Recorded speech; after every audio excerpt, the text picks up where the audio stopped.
இணைப்பில் உணர்வோடு ஒன்றிணைந்து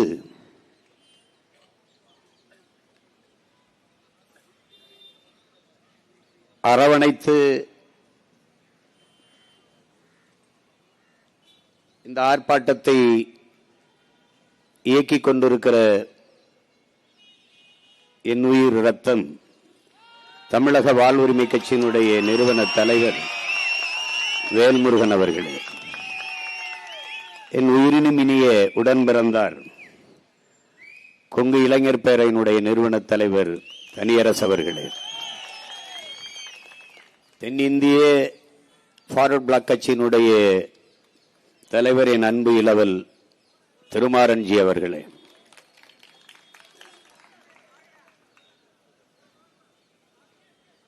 மனிதநேய மக்கள் ஜனநாயக கட்சியினுடைய பொதுச் செயலாளர் தம்பி இப்ராஹிம் அவர்களே,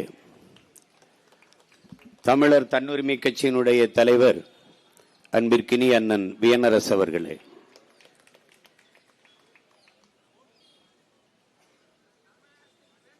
பெருமதிப்பிற்குரிய பெருந்தகை நம்முடைய ஐயா பாவுஜி அவர்களே, சிறுபான்மை மக்களினுடைய பேரமைப்பின் தலைவர் எங்களுடைய பாசத்திற்குரிய பேராயர் ஷாம் இயேசுதாஸ் அவர்களே,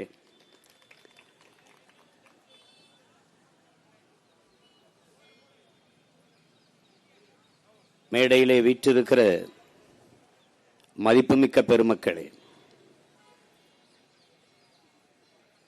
எனக்கு பிறகு எல்லோருக்கும் வணக்கமும் நன்றியும் சொல்ல எங்களுடைய அண்ணன் கிருஷ்ணசாமி அவர்கள் வருகிறார்கள். நேர குறைவினாலே எல்லோருக்கும் என்னுடைய அன்பையும் வணக்கத்தையும் சொல்லிக்கொள்வதில் மகிழ்கிறேன். என் உயிரோடும் உணர்வோடும் கலந்து வாழ்கிற என் அன்பு சொந்தங்கள் அனைவருக்கும் என் அன்பும் வணக்கமும்.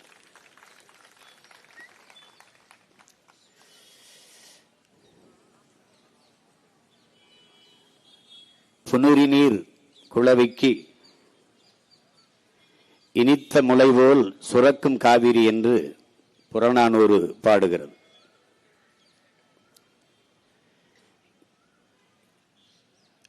வான் பொய்ப்பினும் தான் பொய்யா மலைதலைய கடல் காவிரி புனல் வரந்து பொன்கொழிக்கும் என்று பட்டினப்பாலை பாடுகிறது. ஞாயிறு போற்றுதும் காவிரி நாடன் திகிரி போல் பொற்கோட்டு மேரு வலம் வருதலான் என்று சிலப்பதிகாரத்தில் நம்முடைய மூதாதை இளங்கோவடிகள்.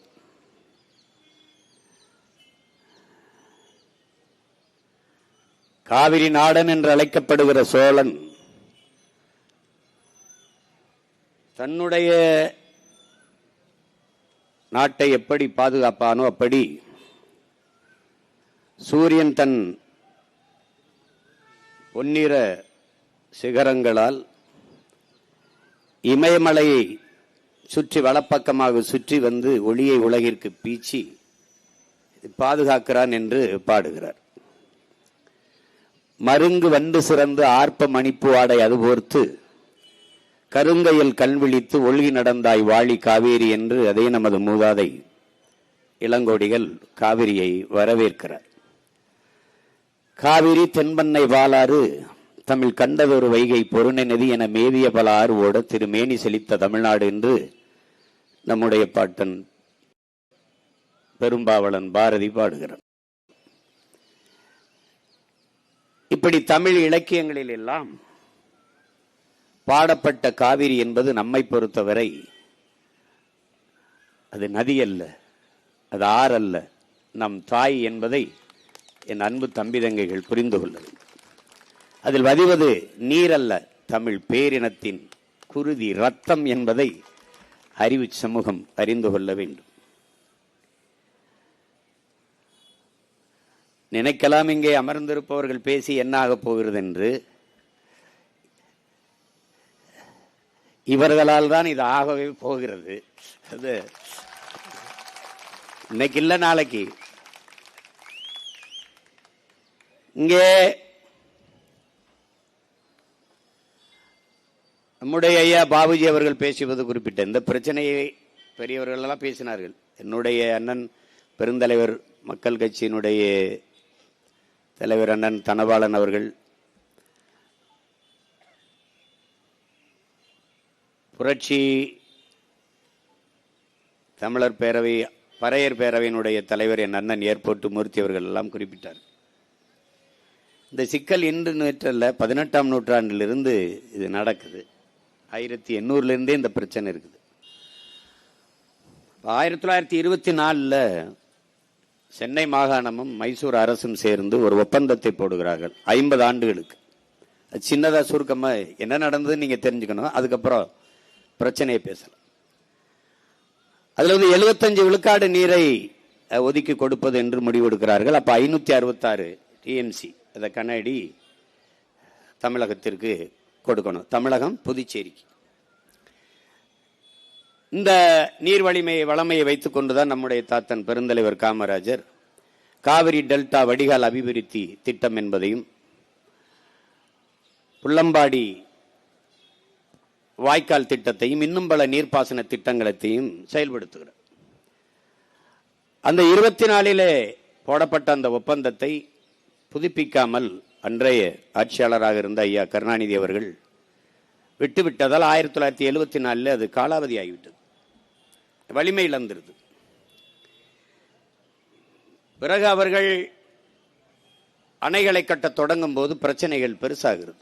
இப்ப 1986 இந்த காவிரி நதிநீர் உரிமைக்காக வழக்கு, ஒரு நடுவர் மன்றத்தை, ஒரு தீர்ப்பாயத்தை அமைக்க வேண்டும் என்று தமிழ்நாடு அரசு செல்லுகிறது.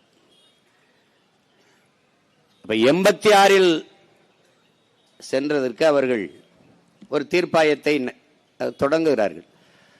ஆனால் தீர்வு எப்பொழுது? 1991 தமிழ்நாட்டிற்கு புதுச்சேரிக்கு 205 டிஎம்சி தரணும் அப்படின்னு அவர் சொல்றார். தீர்ப்பாயம் சொல்லுது, நீதிமன்றம் சொல்லுது. கர்நாடக அரசு தந்ததா நமக்கு வந்ததா? இதுதான் கேள்வி. அதற்கு பிறகு 2007 16 ஆண்டுகளாக விசாரணை நடத்தி ஒரு முடிவுக்கு வர. அதுல 740 டிஎம்சி இருக்குது. அதுல 419 டிஎம்சி நமக்கு ஒதுக்குறாங்க. அதுல பில்லிக்குண்டுல இருந்து நமக்கு 192 டிஎம்சி தரணுங்கிற முடிவுக்கு வர்றாங்க. அப்ப 2007 காலகட்டத்தில். பிறகு 2018 பிப்ரவரி உச்சநீதிமன்றம் ஒரு இறுதியா ஒரு தீர்ப்பை சொல்லுது. பெங்களூர்ல இருக்கிற குடிநீர் தட்டுப்பாட்டை காரணம் காட்டி அந்த 192 குறைச்சு 177.25 டிஎம்சி என்று வரையறைக்கு வருகிறார். இதுவரை இந்த 177.25 டிஎம்சி நமக்கு திறந்து விடப்பட்டதும் இல்லை, வந்ததும் இல்லை. 1, 2, 4 டிஎம்சி இப்படித்தான் அதை கொடுப்பார்கள். இங்கே போராடுகிற நாங்கள் பொழுதுபோக்கிற்காக, அரசியல் செல்வாக்கை உயர்த்திக் கொள்வதற்காக, மக்களின் வாக்குக்காக இதை செய்யல. என் மக்களின் வாழ்க்கைக்காக செய்கிறோம் என்பதை அறிவு சமூகம் புரிந்து கொள்ளும். ஏன்னா நாங்க போராடாத போராட்டம் இல்லை, நாங்க பெறாத வழக்கும் இல்லை, பார்க்காத சிறையும் இல்லை.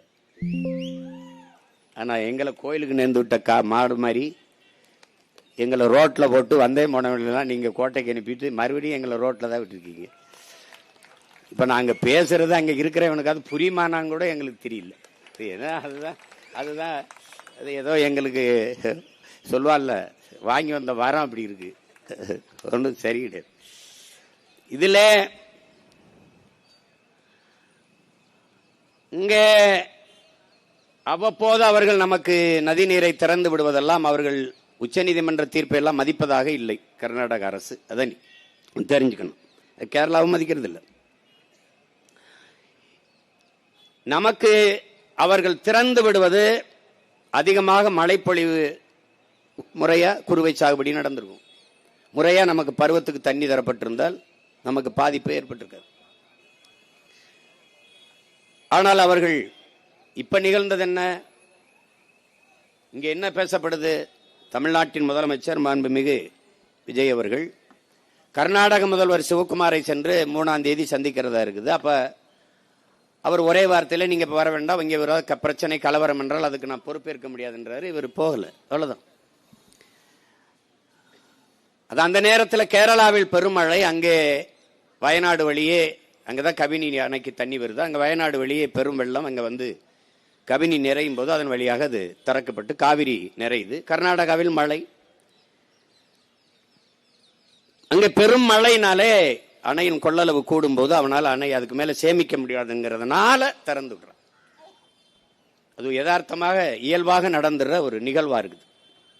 அப்ப தமிழர்களுக்கு தண்ணீர் கொடுக்க வேண்டும், அந்த உரிய நீரை உரிமை நீரை கொடுக்க வேண்டும் என்பதற்காக கொடுக்கல, உபரி நீரை தருகிறார்கள் போனா போகுது என்று.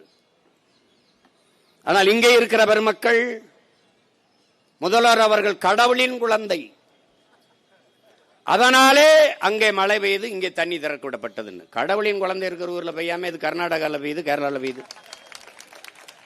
இப்படியெல்லாம் பேசுறதுனால தாண்டா உங்களை தற்குறி தற்குறின்னு நாங்க பேசிட்டு இருக்கோம். ஏதோ நாங்க ஏதோ தற்குறின்னு சும்மா போற போக்குள்ள சொல்லல, ஆய்ந்து உணர்ந்து அறிந்து தெளிந்து பெயர் வைக்கிறோம்.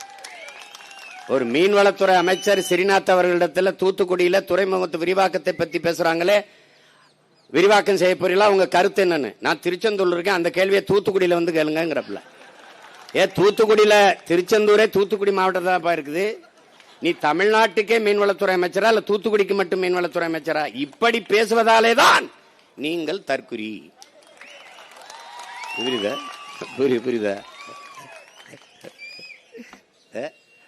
நிதி அமைச்சர் நிதிநிலை அறிக்கை படிக்கிறாரு, 7500 7550, அது தெரியல, அது 7500 7050 சொல்ல வரல அவருக்கு. 7500 அப்புறம் அது 8900, அது வரல. 8000 9000 என்னவோ ஒன்னு ரெண்டு ஒழுங்கா படிக்காதவன் எல்லாம் நிதியமைச்சரா போட்டு நாங்க என்ன நினைச்சுக்கிட்டோம், இங்க பாரு உங்க உலகத்துலடா கணித மேதை ராமானுஜம் பிறந்த நாட்டுல அவன் கூட்டத்துக்கு இல்ல ஒன்னு ரெண்டு ஒழுங்கா தெரியாதவன்லாம் நிதியமைச்சர் ஆயிட்டவன். என்னன்ப என எழுத்தன்பை இவ்விரண்டும் கண்ணன்ப வாழும் உயிருக்குங்கிறான் வள்ளுவ பெருமகனார். ஏன் எழுத்து வருவதற்கு முன்னே என்னை கண்டுபிடித்தவன் என் இன மக்கள் என்பதை புரிஞ்சுக்கணும். முதல் நிலம் தாண்டி இரண்டாவது நிலத்தில் முல்லை நிலத்தில் ஆடு மாடுகளை வளர்க்க தொடங்குகிற போதே அதை எண்ணுவதற்கு ஒன்று ரெண்டை கண்டுபிடித்த இனத்தின் கூட்டம் நாங்கள். அதனாலதான் என்னன்பை என எழுத்தன்பை இவ்விரண்டும் பாடுறாரு.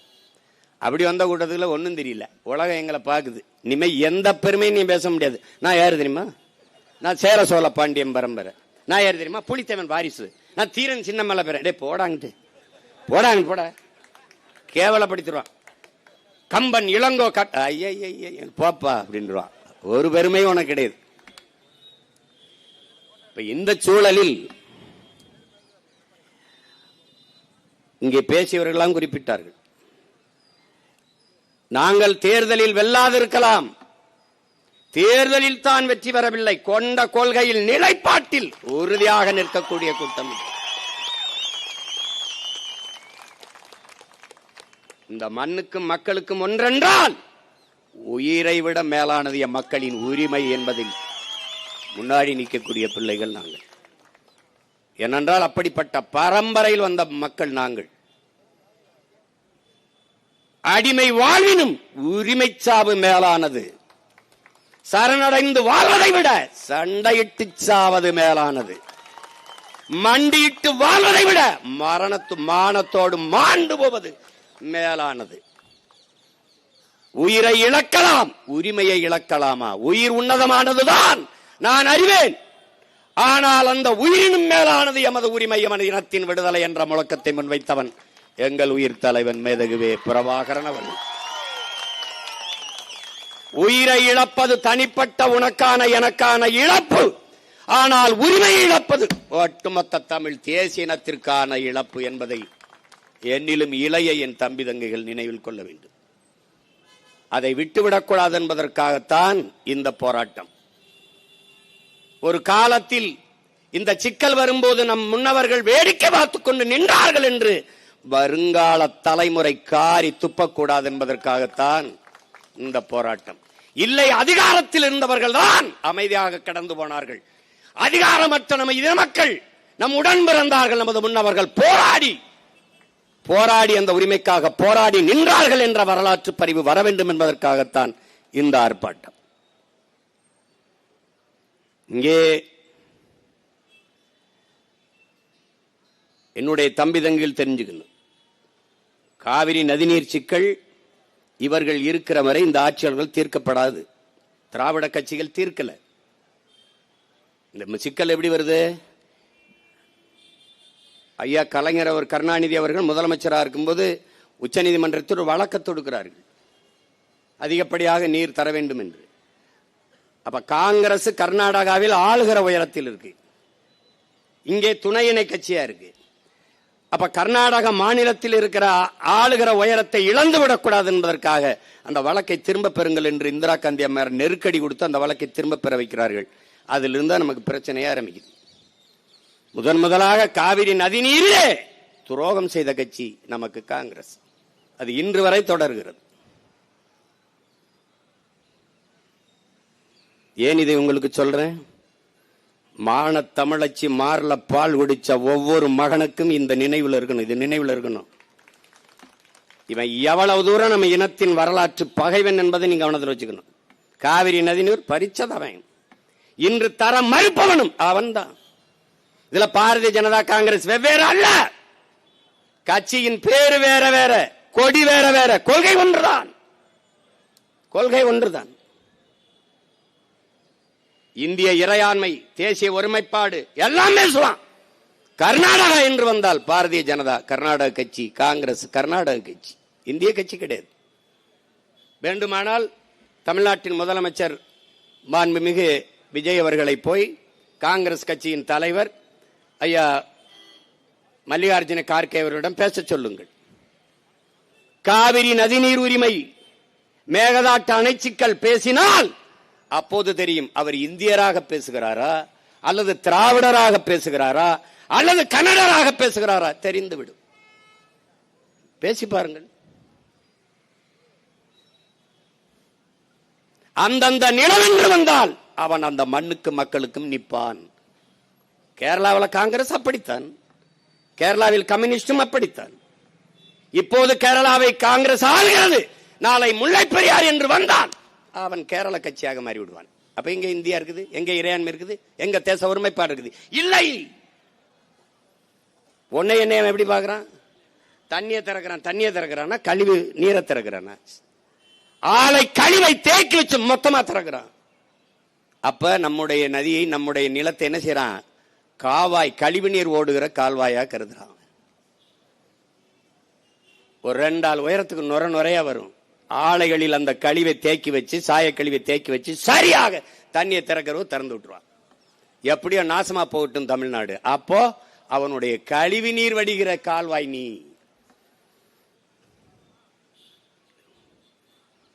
உன்னுடைய மலையை வெட்டி எடுத்துட்டு போறான். கேரளாவில் மலை இருக்கா இல்லையா? இருக்கு. பயன்பாடு யாருக்கு? கேரளாவிற்கு, அந்த மண்ணின் மக்களுக்கு. சாலை போடுதல், கட்டடம் கட்டுதல், துறைமுகம் கட்டுதல், எல்லாவற்றுக்கும் பயன்பாடு அவனுக்கு. மணல் கல் யாருடையது? என்னுடையது. கன்னியாகுமரியிலிருந்து, தென்காசியிலிருந்து, திருநெல்வேலியிலிருந்து என் மலையை, என் தாயின் மாறை அறுத்து கற்களாகவும் மணலாகவும் கொண்டு போகுது கேரளா. அதே லாரியில் திருப்பி கோழி கழிவு, மருத்துவ கழிவு, பூரா கழிவுகளையும் என் நிலத்தில் கொட்டுறான். குப்பை மேடாக கருதுகிறான். என் வளத்தை எடுத்துக்கொண்டு போய் என் நிலத்தில் குப்பை மேடாக்குறான். இவன் சாக்கடை, இவன் குப்பை மேடு. ஒருத்தனுக்கு கோபம் வந்திருக்கா? கேரள முதல்வர் கடிதம் எழுதுகிறார், என் உடன் பிறந்தானே, இங்கே கட்டுமான பணிகள் பாதிக்கப்படுகிறது, மணல் தேவை, கற்கள் தேவை அதிகப்படுகிறது, அதனால் தடையின்றி தமிழ்நாட்டிலிருந்து அதை அனுப்புவதற்கு ஏற்பாடு செய்யுங்கள் என்று. யாருக்கு? இவருக்கு தான். உங்கள் நாட்டில், உங்கள் மாநிலத்தில் மலைகள் இருக்கிறதா இல்லையா? இருக்கிறது. ஏன் வெட்டவில்லை? ஏன் ஏன் ஏன் வெட்டல?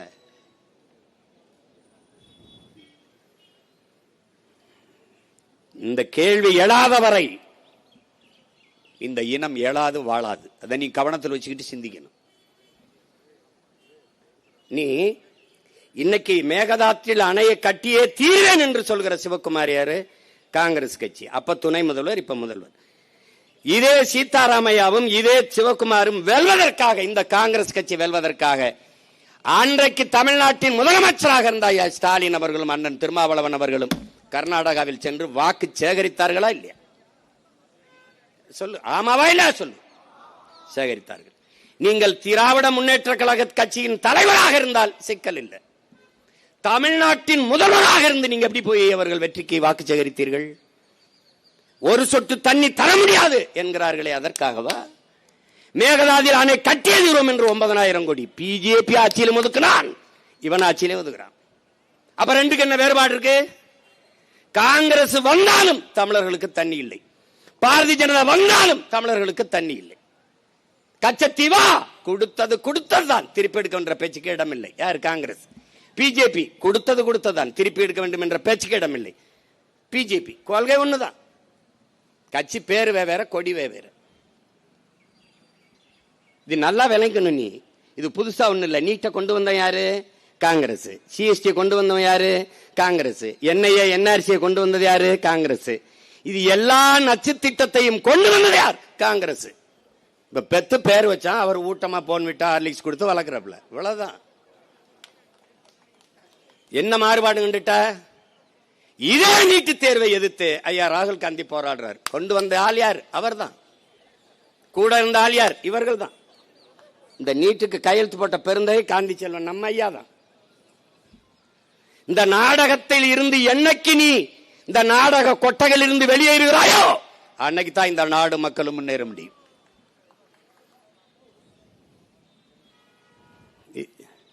ஆன்றோரும் சான்றோரும் பிறந்து வாழ்ந்த மண்ணில் வள்ளுவன், கம்பன், கபிலன், இளங்கோ எவ்வளவு பெரிய அந்த இனமாடாது? அந்த இனத்திலே பிறந்திருக்க நீ?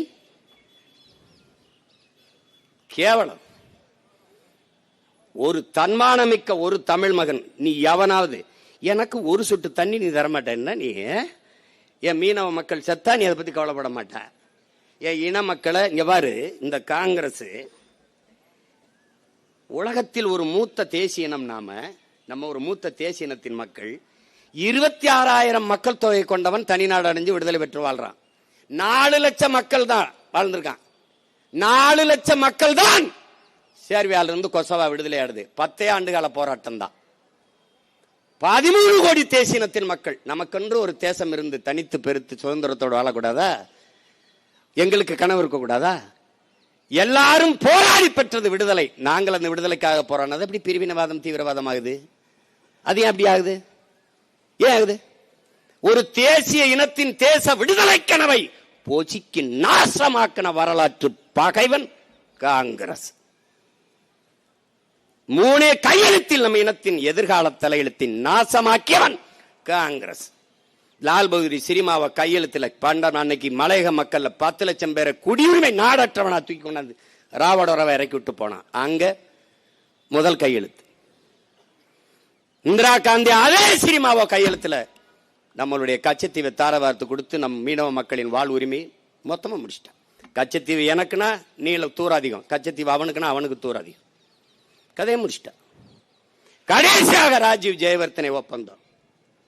இந்த கையெழுத்து தான் தமிழ் தேசியனத்தின் விடுதலை போராட்டத்தின் வீழ்ச்சியின் முதல் அடி, முதல் படி. கதையை முடிச்சிட்ட. என்ன வச்சிருக்க நீ? என்ன இருக்கு? கல்வி மாநில உரிமை. அதை எடுத்துட்டு போனது யார்? எடுத்துட்டு போனது யார்? காங்கிரஸ். பறி கொடுத்தது யார்? இதே திமுக. இன்று வரை கல்விய மாநில பட்டியலுக்கு கொண்டு வருவோம். என்னை கொண்டு வருவீங்க? என்னை கொண்டு வருவீங்க? இப்ப இருக்கிற முதல்வர் அதை பத்தி பேசுவாரா? இல்ல கொண்டு வருவாரா? கொண்டு வருவாரா சொல்லுங்க.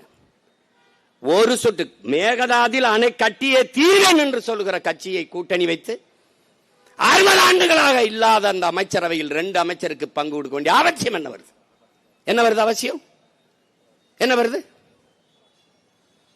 நமக்கு இருக்கிற கோபம் ஏன் அவருக்கு இல்ல? ஏன் அந்த கட்சிக்கு இல்ல? என் மண்ணின் மக்களுக்கு, என் உரிமைக்கு, என் அடிப்படை உரிமை, என் மக்களின் வாழ்வுரிமை பறிக்கிறது. 13 மாவட்டங்களில் குடிநீரை காவிரி. பல மாவட்டங்கள். நீ நம்ம தஞ்சாவூருக்கு டெல்டா நினைச்சிருக்க. காவிரி தமிழ் தேசியர் தமிழ்நாட்டினுடைய உயிர் நீர், உரிமை நீர், அதை பறிக்கிறான். இப்ப நீ எடுக்க வேண்டிய ஒரே முடிவு என்ன? ஒரு சொட்டு தண்ணீர் தமிழ்நாட்டுக்கு இல்ல. அப்ப உன்னோட கூட்டும் இல்ல, என்னோட ஓட்டு உனக்கு இல்லடா. இந்த முடிவை மான தமிழ் மக்கள் எடுத்தால் அவன் வருவான். தமிழ்நாட்டிற்குள் தமிழனுடைய உரிமைக்கு, உணர்வுக்கு, உயிருக்கு எதிராக எவன் நின்றாலும் ஒரு ஓட்டு வாங்க முடியாதுங்கிற நிலையை, நெருக்கடியை நாம் உருவாக்கினால் நமக்கு முன்னாடி அவன் பேசுவான். இப்ப பேசாது. இப்ப பாரதிய ஜனதா இந்திய ஒன்றியத்தை ஆண்டு கொண்டிருக்குல்ல, அதுக்கு தெரியாம அது இசை தராம மேகதாட்டுல அணை கட்ட முடியுமா? கட்ட முடியுமா? எப்படி அனுமதிக்கிற நீ? எப்படி அனுமதிக்கிற? இப்ப மேகதாட்டுல அணையை கட்டுனா, கட்டக்கூடாதுன்னு பாரதிய ஜனதா அனுமதி தரலைன்னா அடுத்த முறை பாராளுமன்றத்தில் காங்கிரஸ் வென்றும் பாரதிய ஜனதா தோற்றும். அந்த அற்ப தேர்தல் வெற்றிக்காக ஒரு தேசியத்தின் உரிமையை பறிகொடுக்க அவர்கள் தயாராக இருக்கிறார். அப்ப நாம் என்ன செய்யணும்? என் உரிமையை பறிக்கிற உனக்கு என் நிலத்தில் ஒரு ஓட்டு கிடையாதரா என்ற முடிவை மான தமிழ் மக்கள் நாம் எடுக்கணும். இல்ல உன்னை எவனாலும் காப்பாற்ற முடியாது. உனக்கு இருக்கிற ஒரே கருவி, வலிமை மிக்க ஆயுதம், வாக்குதான்.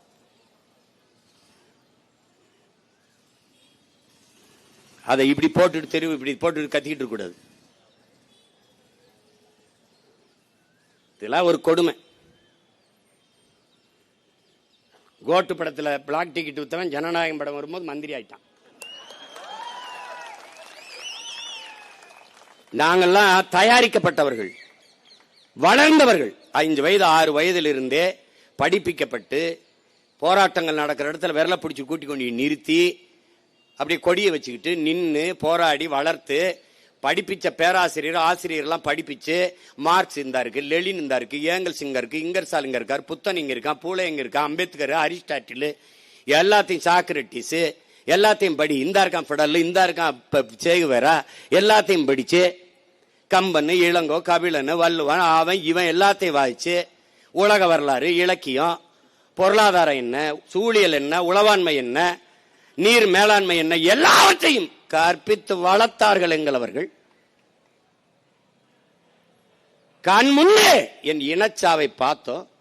ரத்த சகதிக்குள் ஒப்பாரியிலும் ஓலத்திலும் கரு கொண்டு ஓடி வந்தோம். கதர்னோம், நின்னோம், எல்லாவற்றையும் அர்ப்பணிச்சு 260 வழக்கு என் மேல. 260 வழக்கு. என்ன சொத்து குவிப்பா இல்ல என்ன? என்ன இது? எதுல கொலையா கொள்ளையா என்ன இருக்கு? இதே மாதிரி போராடினதான். இங்க பேசிட்டு இருக்கும்போது எங்க அண்ணன் கிருஷ்ணசாமி என்ன சொல்றாங்க, அப்ப எஃப்ஐஆர் உறுதி. யாருன்னா? யாருக்குன்னு? இவருக்கு தானே. இவனா? யாருன்னு பேசுனது? என் தம்பிக்கு தான். ஏதோ பேசிட்டான், அப்ப எஃப்ஐஆர் உறுதி. ஏதோ சொன்னான், சொல்றான். அதான் ஏதோ சொல்லல. அது மாதிரி நமக்கு ஒரு கோட்பாடு தான். வழக்கு இல்லை என்றால் விடியாது கிழக்கு. சிறை என்றால் அதை நிறை, தடை என்றால் அது உடை. சரி, நான் கேட்கிறேன், வெள்ளக்காரன் சிறை கட்டினது யாருக்காக? நமக்கு. அப்ப நம்ம பிள்ளைகள்லாம் சொந்தக்காரெல்லாம் சட்டம் படிக்கிறதா இருக்கு, நமக்கு வழக்கு நடத்தத்தான். அவனுக்கு வேலை வேணும்னா நம்ம ஏதாவது பண்ணணும்ல. என் தம்பி ஸ்ரீதர்லாம் வந்திருக்காப்ல, மூத்த வழக்கறிஞர். அப்ப அவரெல்லாம் நம்ம பண்ணணும். என்ன பண்ணணும்? கொலை பண்ணக்கூடாது, உரிமைக்காக போராடணும். அதுக்காக வந்ததுன்னா எதிர்த்து நிக்கணும். இதெல்லாம் கோட்டா ஏறுறோம், நாளைக்கு கோட்டை வாசல்ல ஏற போறோம். இதுல என்ன இருக்குது பெரிய? என்ன தம்பி, புரட்சி என்பது ஒரு தலைகீழ் மாற்றம். மாறாது என்ற சொல்லை தவிர இங்க எல்லாம் மாறிடும். இன்னைக்கு மேல இருக்கிறவன் ஒரு நாள் கீழே வருவான், இன்னைக்கு கீழே இருக்கிறவன் நாளைக்கு மேல போவான். இன்னைக்கு கோட்டையில் இருக்க ஒரு நாள் கொடியை பிடிச்சி இங்க கத்தி இருப்பான், இங்க கத்தி இருக்க ஒருத்தன் கோட்டைக்கு போவான். அதுதான் புரட்சி. அதுக்கு பேர் தான் தலைகீழ் மாற்றம். அதனால இந்த கட்சிகளினுடைய அரசியல் நிலைப்பாடுகளை நீங்க புரிஞ்சுக்கணும். இப்ப அனைத்து கட்சியை கூட்ட சொல்றாங்க. இப்ப நாங்க எங்க அண்ணன் கிருஷ்ணசாமி எல்லாம் ஐயா எடப்பாடி ஆட்சியில் போய் பல்வேறு பிரச்சனைக்கு நாங்க பேசணும். இதே வேளாண் பிரச்சனைக்கு, இது எல்லாத்துக்குமே உட்கார்ந்து பேசணும். அனைத்து கட்சியை கூட்டுறதுல அவருக்கு இருக்கிற பிரச்சனை என்னன்னா, அவர் காங்கிரஸ் கட்சி தான் திறமை இருக்குது, காங்கிரஸ் கட்சி தான் தர மறுக்குது, அணையை கட்டுவேங்கிறது. அப்ப அவங்கள வச்சுக்கிட்டு இவர் எப்படி கட்சி நடத்துவா? எப்படி கூட்டம், அனைத்து கட்சி கூட்டத்தை நடத்துவாப்ல? இங்க நீங்க நல்லா கவனிக்கணும். தண்ணீர் தமிழர்களுக்கு கொடுக்க முடியாது, மேகதாதில் அணையை கட்டியே தீர்வேன் என்று சொல்லுகிற அந்த மாநில முதல்வர் சிவக்குமார் அனைத்து கட்சியை குற்றார். பாரதிய ஜனதாவையும் குற்றார், மதச்சார்பற்ற சனதள கட்சியும் குற்றார், எல்லா கட்சியும் குற்றார். ஆனால் பாதிக்கப்பட்டிருப்பது நாம். தண்ணியை நீங்கள் தந்தையாக வேண்டும் என்பதற்கு அனைத்து கட்சியை கூட்ட வேண்டிய அவசியம் நமக்கு இருக்கு. அந்த பொறுப்பும் கடமையும் நாட்டை ஆளுகிற முதல்வருக்கு இருக்கு, செய்யல. தமிழ்நாடு அரசு கட்சி கொள்கை கருத்து பாகுபாடின்றி தன்னை ஆதரித்தவர்கள் எதிர்த்தவர்கள் எந்த நிலைப்பாடுமின்றி மண்ணின் மக்களின் நலன், தமிழ்நாட்டின் உரிமை என்கிற நோக்கோடு எல்லா கட்சியும் கூட்டி தலைமைச் செயலகத்திலே அனைத்து கட்சி கூட்டத்தை நடத்துகிறார் என்ற செய்தியே இந்திய ஒன்றிய அரசிற்கும் கர்நாடக அரசிற்கும் பெரும் அழுத்தத்தை கொடுக்கும். ஆனால் அவர் அதை செய்யல. இப்ப என்ன செய்ய போறாரு? தொகுதி மறுசீரமைப்பு, அது இந்திய ஒன்றிய அரசு, பாரதிய ஜனதா அரசு கொண்டு வர துடிக்குது, டிலிமிட்டேஷன். அதுக்கு அனைத்து கட்சி நாடாளுமன்ற அதாவது மாநிலங்களவை உறுப்பினர்களை அழைக்கிறார். இப்ப இவர்கிட்ட உறுப்பினர் இல்ல, ஒரே ஒரு உறுப்பினர் அவர் என்ன பண்ணிருக்காரு, அது அந்த பிரவீன் சக்கரவர்த்தின்னு ஒரு காங்கிரஸ் உறுப்பினர். அவரை தவிர இப்போ திமுக ஒரு தீய சக்தி ஆயிடுச்சு, அந்த சக்தியில தான் இருக்கிறாங்க. இப்ப காங்கிரஸ் நாடாளுமன்ற உறுப்பினர்கள் இவரோட வந்து உட்காருவாங்க, திமுக இருக்க மீதி உறுப்பினர்கள் இவரோட வருவார்களா? இல்ல அதிமுகவில் நியமிக்கப்பட்ட நாடாளுமன்ற அந்த மாநிலங்களவை உறுப்பினர்கள் அவரோட வந்து உட்கார்ந்து பேசுவார்களா? இப்ப இங்க பேசிய பெருந்தமிழர் ஐயா பழக்கருப்பை அவர்களோட குறிப்பிட்டாங்க. அதாவது இந்த தொகுதி மறுசீரமைப்புல நமக்கு இருக்கிற பிரச்சனை என்னன்னா, மக்கள் தொகை அடிப்படையில் அவங்க இந்த தொகுதியை பிரித்தார்கள் என்ற மக்கள் தொகை எண்ணிக்கையில் இதுல இந்த குடும்ப கட்டுப்பாடு 20 திட்டத்தில் வந்த அந்த ஃபேமிலி பிளானிங்க 100 விழுக்காடு செயல்படுத்திய ஒரே மாநிலம் இந்தியாவில் தமிழ்நாடு தான். அது உங்களுக்கு தெரியும். அதனால நம்முடைய பிறப்பு விகிதம் கட்டுப்படுத்தப்பட்டுருச்சு. அப்ப நாம் இருவர் நமக்கு இருவர்னு சொன்னா, கொஞ்ச நாள் கழிச்சு நாம் இருவர் நமக்கு ஒருவர்னா, கொஞ்ச நாள் கழிச்சு நாம் இருவர் நமக்கு அதுக்கு இன்னொருவர்னு சொல்லி முடிச்சுட்டான். இப்ப பிறப்பு விகிதம் சுத்தமா முடிஞ்சிருச்சு. இப்ப நமக்கு வந்து அளவு கடந்த மது, இந்த உடல் திறன் இல்லாதனால பிறக்கிற திறனை அற்று போயிட்டோம். இப்ப மற்ற மாநிலங்கள், உத்தரப்பிரதேசம் இதை செயல்படுத்தல, அவன் பெரும் எண்ணிக்கையில் இருக்கிறான். இது எதுக்காக அச்சம் வருதுன்னா, இப்ப இவர்கள் தொகுதி மறுசீரமைப்பில் அவர்கள் பெரும் எண்ணிக்கையில், இப்ப 80னா அது 140 அப்படி ஆயிருது.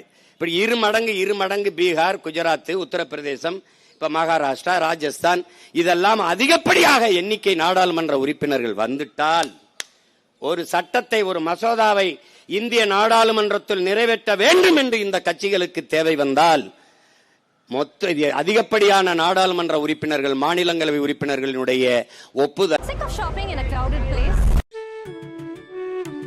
நாடாளுமன்ற உறுப்பினர்களின் ஒப்புதலே போதுமானதாக இருக்கும். அதனால் எந்த சட்டத்தையும் எதிர்ப்பின்றி நிறைவேற்றிக் கொண்டே போவார்கள். இப்ப ஒரே நாடு ஒரே தேர்தல், இப்ப நீ நல்லா கவனிச்சுக்க, ஒரே நாடு ஒரே தேர்தல், ஒரே வரி ஜிஎஸ்டி, ஒரே பாடக் கொள்கை, புதிய கல்விக் கொள்கை, ஒரே குடும்ப அட்டை, நாடங்களும் ஒரே ரேஷன் கார்டு, எல்லாம் ஒன்று. ஆனால் நதி இல்லை. எல்லாம் ஒன்னா இருக்கணும். ஆனா நதி, காவிரி அவனுக்கா இருக்கணும், முல்லை பெரியார் அவனுக்கா இருக்கணும் என்றால் அது எப்படி? இது எப்படியா இருக்கிறது? அப்ப இதுக்கெல்லாம் ஒரு பொதுவாக ஒரு கொள்கை இருக்கணும், ஒரு நிலைப்பாடு இருக்கணும்னு நினைக்கிற இந்த அரசு, அப்ப நதிநீர் கொள்கையில் ஒரு பொது நிலைப்பாடு, அதுக்கு ஒரு பொது அமைப்பு, அது சொல்வதைத்தான் கேட்டாக வேண்டும் என்கிற ஒரு ஆளுமை அங்க இருந்தால் 177.25 டிஎம்சியை தர இந்த பருவத்தில் என்றால் திறக்குனவன் எனக்கே பத்தல அப்படி என்றால், நான் இருட்டில் இருந்து கொண்டுதான் பிற மாநிலங்களுக்கு நெய்வேலி பழுப்பு நிலக்கரி மின்சாரத்தை பகிர்ந்தளிக்கிறேன். நான் இருட்டில் இருந்து கொண்டுதான் அணு உலையில் இருந்து தயாரிக்கப்படுகிற மின்சாரத்தை எல்லோருக்கும் பகிர்ந்தளிக்கிறேன். எனக்கு எரிகாற்று இல்லாத போதுதான் நான் என்னுடைய காவிரி படுகையில் எடுக்கப்படுகிற மீத்தேன் பயோகேஸை எல்லாருக்கும் பகிர்ந்தளிக்கிறேன். அப்போ உங்கள் வளம் உங்களுக்கே என்றால், உன் நீர்வளம் உனக்கே என்றால், என் நிலத்தின் வளம் எனக்கே என்று நான் நின்றால், இறையாண்மையும் ஒருமைப்பாடும் எங்கே இருக்கும் என்பதை இந்த ஆட்சியாளர்கள் சிந்திக்கணும். இவர்களை விடு எங்களை போன்றவர்கள் இந்த மண்ணை மக்களை பேரன்பு கொண்டு காதலிக்கிற தமிழ் பிள்ளைகள் ஒரு நாள் பிரபாகரன் ரத்த துளியில் வந்த பிள்ளைகள் எழுந்து நின்றால் என்ன ஆகும் யோசிச்சு பாரு. என்னாகும்? நெய்வேலி பழுப்பு நிலக்கரி மின்சாரம் முழுக்க எனக்கு என்ற இறுக்கத்தை நான் கொடுத்தால் என்ன செய்வேன்? என்ன செய்வேன்? நீ என்கிட்ட பேச வருவ. முதல்ல பேச வேண்டியது அவன்கிட்ட. காவிரியில உரிய பருவத்துக்கு உரிய நீரை அவனை தர சொல்லு, அப்புறம் இதை பத்தி பேசு என்று பேசுவதற்கு ஒரு ஆண் மகன், ஒன்று துணிவு மிக்க ஒரு தலைவன் இந்த நிலத்தில் இல்லாதனால இந்த பிரச்சனை. இங்க வேளாண் நிதிநிலை அறிக்கையில் இதெல்லாம் எதையுமே பேசப்படல. அரை மணி நேரம் 3/4 மணி நேரம் முதல்வரை புகழ்ந்து பேசிக்கொண்டே இருக்கிறார். எழுந்து அதெல்லாம் வேணாம், நீங்க நிதிநிலை அறிக்கை படிங்கள் என்று அவர் சொல்லல, உட்கார்ந்தே இருக்கிறார். அவராட்டு பேசிட்டே இருக்க. நீங்கள் உண்மை எனும் விதையை விதைத்து சமத்துவ பயிரை விளைத்து அதை அறுவடை செய்த கோட் சூட் போட்ட விவசாயி, அன்னைக்கு அவர் கோட் சூட்டும் போல அப்படியே இருக்க.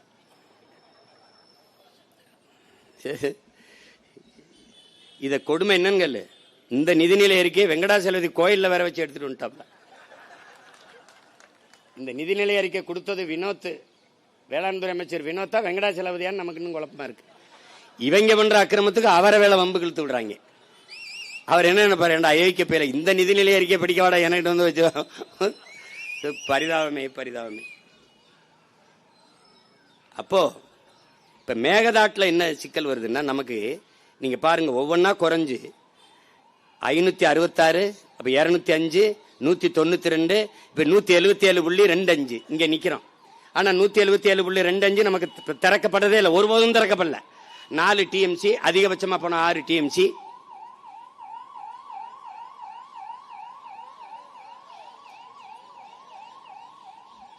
இதுதான் திறப்பாங்க. அதுவும் திறக்கும் போது இந்த மாதிரி உபரி நீரைத்தான், அதிகமா மழை பெய்து கொள்ளளவு கூடிட்டால் உபரி நீரை திறப்பார்கள். நமக்கு உரிய நீரை தந்ததில்லை, உரிமை நீரை தந்ததில்லை. இதுதான் நமக்கு சிக்கல். இப்ப நாம இந்த வைக்கிற கோரிக்கை, எங்களுக்கு வேண்டியது உபரி நீர் அல்ல, எங்களுக்கான உரிமை நீர், உரிய நீரை கொடு. இதுதான். அதை பெற்றுக்கொடு. இந்திய ஒன்றிய அரசு அதை பெற்றுக்கொடு, அதை தர சொல்.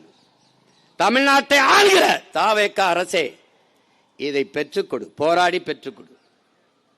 இல்லை என்றால் போராடுகிற எங்களுக்கு துணை நில். இல்லை நீங்க போராடுங்க, நாங்க உங்களுக்கு துணை நிற்கிறோம். 2ல 1 தான் நடக்கணும்.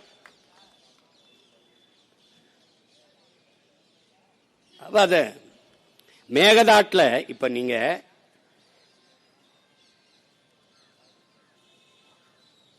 ராமநகராங்கிற மாவட்டத்தில் கனகபுராங்கிற தாலுகால ஒண்டிக்கொண்டலு அப்படிங்கிற இடத்துல இதை கட்டுற, இந்த மேகதாட்டு அணையை கட்டுறதுன்னு முடிவெடுக்கிறாங்க.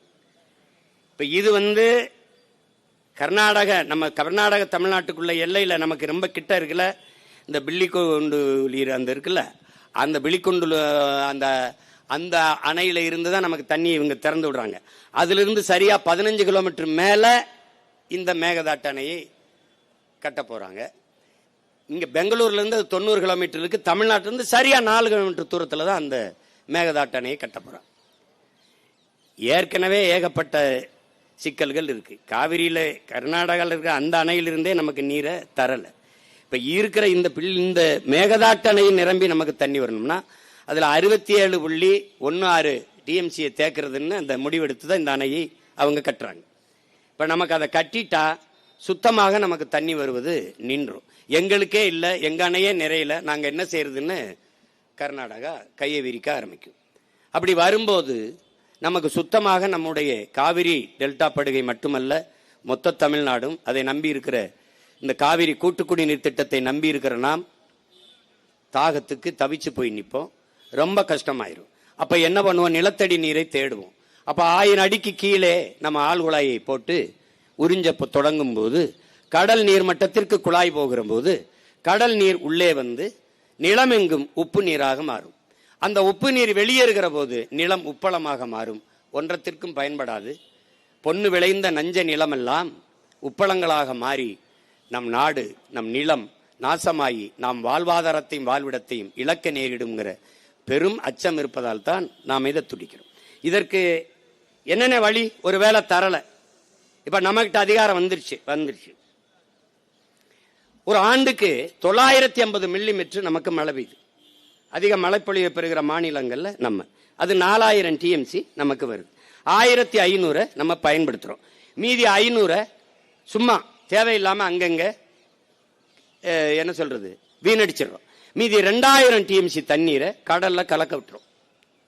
இந்த 2000 டிஎம்சி தண்ணீரில் ஒரு 500,000 டிஎம்சியை சேமிக்க, ஒரு 500 டிஎம்சியை சேமிக்க நாம வேலை திட்டத்தை தொடங்கணும். அது போர்க்கால நடவடிக்கைகள் தொடங்கணும். இப்போ உதாரணமா எப்படின்னு செய்வேன் அப்படின்னா, இதே தருமபுரியில ராசி மணல்ல அந்த அணையை கட்டுவதற்கு, நீர்மின் நிலையம் அமைத்துக் கொள்வதற்கும் அணையை கட்டுவதற்கும் அருமையான வாய்ப்புள்ள. இப்ப பாருங்க, அணை எங்க கட்டணும்னு சொல்றான் நீர்த்தேக்கத்தை, அது புறநானூறு எப்படி பாடுதுன்னா, 2 மலைகளுக்கு இடையிலே இருக்கிற அந்த தாழ்விடத்துல ஒரு பிறை வடிவம் போல கட்டணும். எப்போ புறநானூறு பாடுது. அப்படிதான் நம்ம கட்டியிருக்கணும். அப்படிதான் ஆலியார்ல கட்டப்பட்டிருக்கு. அப்படித்தான் அமராவதி, இப்படி பல அணைகளை நம்முடைய தாத்தன் காமராஜர் அப்படித்தான் கட்டி கொண்டு வந்தான். இப்ப அந்த மாதிரி அங்க ராசி மணல்ல கட்ட முடியும். வேளாண் பெருங்குடி மக்கள் நிறைய அதை மனு கொடுத்து இது பண்றாங்க. பிறகு அதே தருமபுரியில நெருப்பூர்ல அணையை கட்டலாம். அங்கே நீர்மின் நிலையமும் அமைத்துக் கொள்ளலாம். அங்க கட்ட முடியும். இங்கே பாண்டியார் பொன்னம்பலால 6 மாவட்டத்தை கேரளாவை அது வளப்படுத்தி கொண்டிருக்கு. அதிகப்படியான வெள்ளப்பெருக்கு ஓடி கேரளாவை அந்த இடத்துல இந்திரா காந்தி அம்மையார் காலத்திலே ஒரு அணையை கட்ட அடிக்கல் நாட்டினார்கள். கேரள மக்கள் போராடினார்கள். அந்த திட்டத்தை இந்திரா காந்தி அவர்கள் கைவிட்டார்கள். அதே காரணம்தான். என்ன காரணம்? கேரளாவை ஆளுகிற உயரத்தில் காங்கிரஸ் இருந்தது. தமிழ்நாட்டில் இணை சக்தியாக இருந்தது. ஆளுகிற இடத்தை கைவிட்டு விட வேண்டாம் என்று அந்த திட்டத்தை கைவிட்டார்கள். இதை போராடி பெறாமல் அந்த பாண்டியார் பொன்னம்பலா திட்டம் அப்படி இருக்கு. அங்க அணையை கட்டினால் நமக்கு போதுமான அளவிற்கு நீரை தேக்கிக் கொள்ள முடியும். பரந்தூரிலே 5000 ஏக்கரில் ஏர்போர்ட் கட்டுவதற்கு பதிலாக உங்கள் பிள்ளைகள் நாங்கள் ஏறி வெட்ட போகிறோம், நிலத்தை கொடுங்கள் என்றால் என் பெற்றோர்களின் தாய்மார்கள் மறுக்காமல் தருவார்கள்.